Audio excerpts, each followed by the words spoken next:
கம்ரேடாக்கிஸ் தோழர்களுக்கு வணக்கம். சமீபத்தில் திருப்பூர் மாவட்டத்தில் அவினாசி பக்கத்தில் ரிதன்யா அப்படிங்கிற ஒரு இளம் பெண் தன்னுடைய கணவராலும் கணவர் குடும்பத்தாலும் வரதட்சணை கொடுமைக்கு உள்ளாக்கப்பட்டு மனம் உடைஞ்சு அவங்க தற்கொலை செஞ்சுக்கிட்டாங்க. அவங்க தற்கொலை செய்வதற்கு முன்பாக ஒரு வாட்ஸ்அப் ஆடியோவை தன்னுடைய தந்தைக்கு அனுப்பிச்சிருந்தாங்க. அந்த ஆடியோ வெளியாகி பெரும் பரபரப்பை உள்ளாக்குச்சு. வரதட்சணை கொடுமை காரணமாக ஒரு இளம் பெண் தற்கொலை செஞ்சுக்கிட்டாங்க அப்படிங்கிற சம்பவம் தமிழ்நாடு முழுக்க ஒரு பெரும் அதிர்வலைகளை ஏற்படுத்துச்சு. இதை கண்டித்து பலருமே கூட களத்துக்கு வந்தாங்க, பலருமே போராட்டம் பண்ணாங்க, கண்டன அறிவிக்கைகள் வெளியிட்டாங்க. அது மட்டும் இல்லாமல் இந்த சம்மந்தப்பட்ட விஷயத்தில் உரிய நீதியை பெற்றுத்தரணும் அப்படின்னு கோரினாங்க. இந்த சூழலுக்கு மத்தியில் தான் நாம் தமிழர் கட்சியினுடைய சீமான் அவர்கள் சமீபத்தில் ஒரு செய்தியாளர்கள் சந்திப்பு நடத்தியிருக்கிறாரு. அதில் அவர் வெளிப்படுத்தியிருக்கக்கூடிய கருத்து அப்படிங்கிறது விவாத பொருளாக மாறி இருக்கு. அவர் என்ன கருத்தை வெளிப்படுத்தியிருக்கிறாரு அப்படிங்கிறத பார்ப்போம். எனக்கு எதிராக மாதர் சங்கம்லாம் போய் மண்டிட்டு மனு கொடுக்கும், முறையிடும், எழுத்து போராடும் எல்லாம் பண்ணும். இந்த ரிதன்யான ஒரு தங்க வரதட்சணை கொடுமை, பாலியல் துன்புறுத்தலில் தற்கொலை பண்ணி சேர்த்துருக்காரு. வாழ வேண்டிய ஒரு மலர், ஒரு பூ. பெண்ணியவாதிகள்லாம் எங்கே போய் படுத்திருக்கிறீங்க? கொக்கைன்னு கஞ்சாதம் போட்டு படுத்திட்டீங்களா என்ன? இல்லை டாஸ்மார்க்கில் சரக்கு வாங்கி அடிச்சு படுத்திட்டீங்களா? என்ன உங்கள் பிரச்சனை?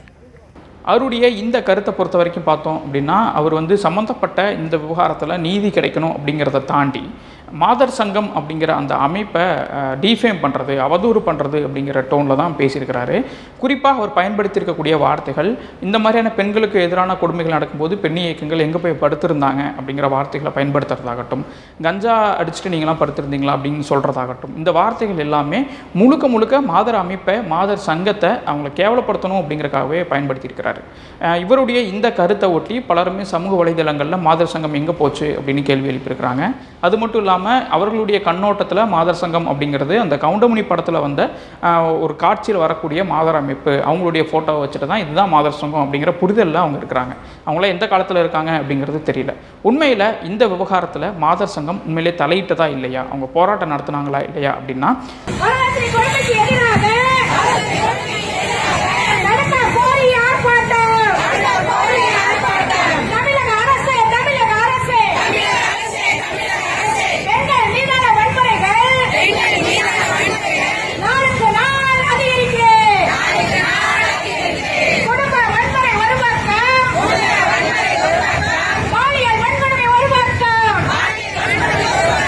சம்பந்தப்பட்ட விவகாரம் பேசுபொருளாக மாறுவதற்கு முன்பாகவே அந்த பகுதியில் இந்த விவகாரத்தை கண்டித்து மாதர் சங்கம் அப்படிங்கிறது போராட்டம் பண்ணியிருக்காங்க அவினாசியில்.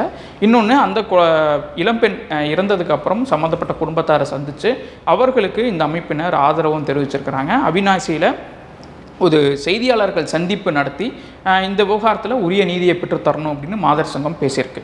அப்போ இதிலிருந்து நமக்கு என்ன தெரியுது அப்படின்னா, சம்மந்தப்பட்ட விவகாரத்தில் ரிதன்யா மரணம் தொடர்பாக உரிய விசாரணை நடக்கணும் மாதர் சங்கம் தொடக்கத்திலேயே மற்ற அமைப்புகளுக்கு முன்பாகவே போராட்டம் நடத்தியிருக்காங்க அப்படின்னு தெரியுது.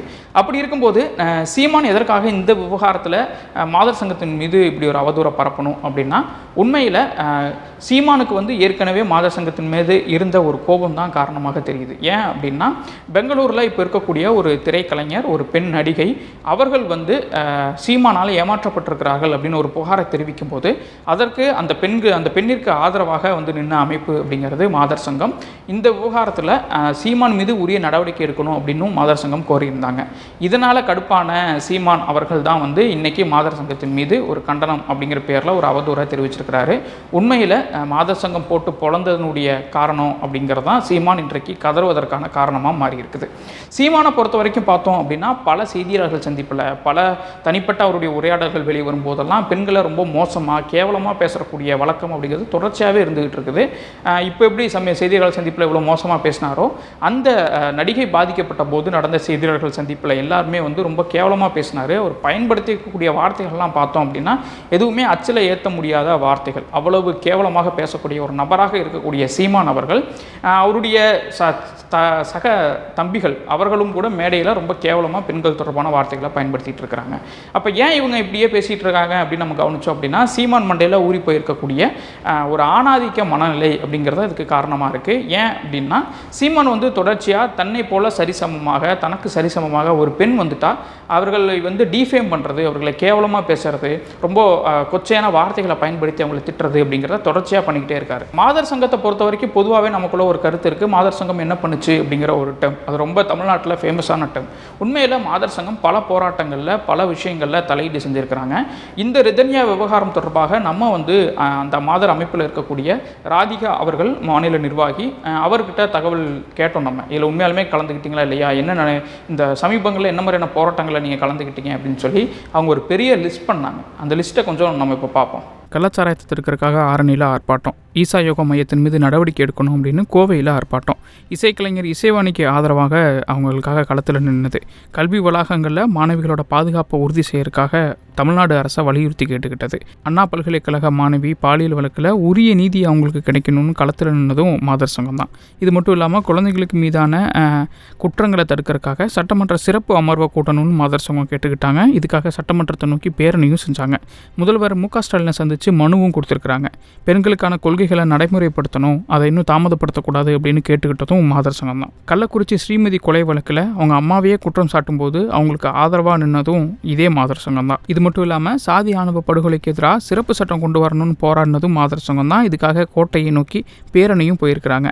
ஸ்ரீவில்லிபுத்தூரில் பெரிய மாரியம்மன் கோவிலில் ஆபாசமாக நடந்துக்கிட்ட பூசாரிகளை கண்டிச்சும் மாதர் சங்கம் போராட்டம் பண்ணியிருக்கிறாங்க. இந்த காலத்தில் தமிழ்நாடு முழுக்க பெண்களுக்கு எதிரான குற்றங்களில் நீதி வேணும் அப்படின்னு சொல்லி களத்தில் நின்னது மாதர் சங்கம் தான். பணியிடங்களில் பாதுகாப்பு வேணும்னு போராடினதும் மாதர் சங்கம் தான். பட்டியலின மக்கள் ஆலய நுழைவு போராட்டம் பண்ணணும் அப்படின்னு சிவகங்கையில் போராட்டம் பண்ணதும் மாதர் சங்கம் தான். இதெல்லாம் தாண்டி இப்போ சமீபத்தில் ஜூலை 18 புதுக்கோட்டை அறந்தாங்கியில் பர்வின் பானு அப்படிங்கிற 40 வயது பெண் கூட்டு பாலியல் வன்கொடுமை செய்யப்பட்டு கொல்லப்பட்டிருக்கிறாங்க. அவங்களுக்காக இது வரைக்கும் எந்த அமைப்பும் களத்தில் இல்லாத நிலையில் இப்போ வரைக்கும் அவங்களுக்காக களத்தில் நின்று போராடிட்டு இருக்கிறதும் இதே மாதர் சங்கம் தான். இப்படி எல்லா நிகழ்வுகளிலுமே வந்து மாதர் சங்கம் தலையீடு பண்ணியிருக்கு. வெறும் பெண்கள் குழந்தைகள் எதிரான குற்றங்களுக்கு எதிராக மட்டும் இல்லை, சாதி ஆணவ கொலைகளுக்கு எதிராக, ஆலய நுழைவு போராட்டம் தொடர்பாக பல விஷயங்களில் மாதர் அமைப்புகள் போராட்டம் பண்ணிகிட்டே இருக்கிறாங்க. ஆனால் ஏன் அவங்க வந்து செய்திகளில் இடம்பெறதே இல்லை, அவங்கள ஏன் தொடர்ச்சியாக நம்ம வந்து ஒரு கேலி பொருளாகவே பண்ணிக்கிட்டே இருக்கோம் அப்படின்னா, பொதுவெளியில் ஒரு பெண் வந்து அரசியல் தொடர்பாக பேசுகிறது நமக்கெல்லாம் ஒரு ஒவ்வாமையை ஏற்படுத்துது. அவங்க பெண்களாக இணைந்து அவர்கள் ஒரு அமைப்பை நடத்துறது அப்படிங்கிறது, அவங்க ஒரு திறமை இல்லாதவங்க, அவங்களால என்ன பண்ண முடியும் அப்படிங்கிற ஒரு ஒரு ஒரு ஆண் மனநிலையிலிருந்து நம்ம எல்லா நேரமும் அதை அணுகிக்கிட்டே இருக்கோம். இந்த விவகாரத்துலேயும் மாதர் அமைப்புகள் மீது அதுதான் நடந்திருக்குது.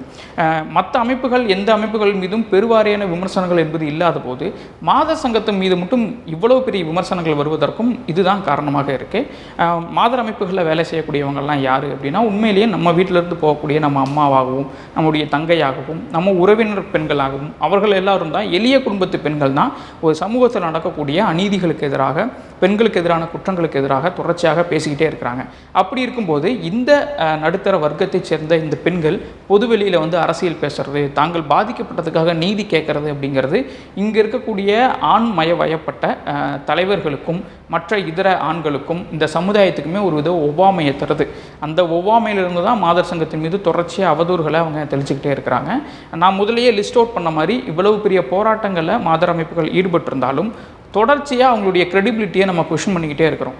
இந்த கொஷின் பண்ணுற இடம் என்ன ஆகுது அப்படின்னா, பெண்களுக்கு எதிரான குற்றங்கள் நடந்தால், அதே மாதிரி குழந்தைகளுக்கு எதிரான குற்றங்கள் நடந்தால் உண்மையிலேயே மாதர் அமைப்புகள் தான் வந்து போராடணும்.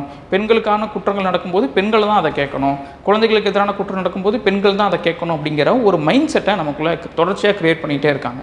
இந்த மாதிரியான குற்றங்கள் எங்கே நடந்தாலும் யார் வேணாலும் கேட்கலாம். இந்த மாதிரி மாதர் அமைப்புகள் தொடர்பாக கேள்வி எழுப்பின நீங்களுமே கூட மாதர் சங்கம் தான் வரணுமா, ஏன் நான் வந்து கேள்வி கேட்கக்கூடாதான் அப்படின்னு கூட முன்னாடி வந்து கேள்வி கேட்கலாம். ஆனால் துரதிருஷ்டவசமாக நமக்குலாம் அந்த மாதிரியான மனநிலையே வரதே கிடையாது. நம்ம வந்து எங்காவது ஒரு பிரச்சனை நடந்துச்சுன்னா மாதர் சங்கம் வருமா அப்படின்னு ஓரமாக சேரை போட்டு உட்காந்து ட்விட் போட்டு அவங்கள கொஷின் தான் பண்ணிகிட்டே இருக்குமே தவிர, நாம் அவங்களுக்கு பக்கபலமாகவோ இல்லை வந்து அவர்களுக்கு துணையாகவோ நீதிக்காக போராடக்கூடிய மனநிலைக்குள்ளே நம்ம வரவே இல்லை. அதனால் வந்து மாதர் அமைப்புகளை இந்த மாதிரி கேள்வி கேட்பதற்கு முன்பாக உண்மையிலேயே நமக்கு சமூக அக்கறை என்பது இருக்கா, அப்படி இருந்தால் இந்த அமைப்பு இந்த மாதிரியான பிரச்சனைகளுக்கு எதிராக நம்ம தொடர்ச்சியாக பேசுகிறோமா இல்லையா, இந்த மாதிரி பிரச்சனைகளுக்கு எதிராக போராட வரக்கூடியவங்களுக்கு நம்ம வந்து ஆதரவாக இருக்குமா இல்லையா அப்படிங்கிற கேள்வியை நமக்குள்ளே நம்மளே கேட்டுக்க வேண்டியதாக இருக்குது. இணையங்களில் இது தொடர்பாக நிறைய பேர் கேள்விகள் எழுப்பியிருந்தாங்க. குறிப்பாக வந்து பிரசாத் பாண்டா அப்படிங்கக்கூடிய சினிமா விமர்சகர் அவருமே கூட இப்படி ஒரு ட்வீட் ஒன்று போட்டிருந்தாரு.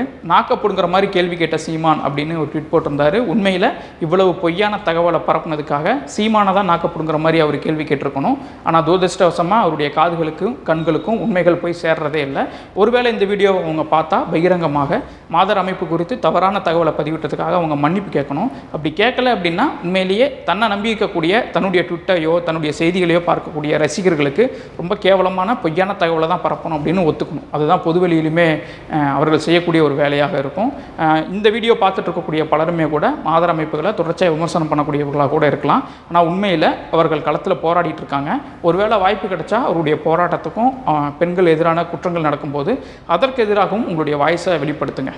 மிக்க நன்றி.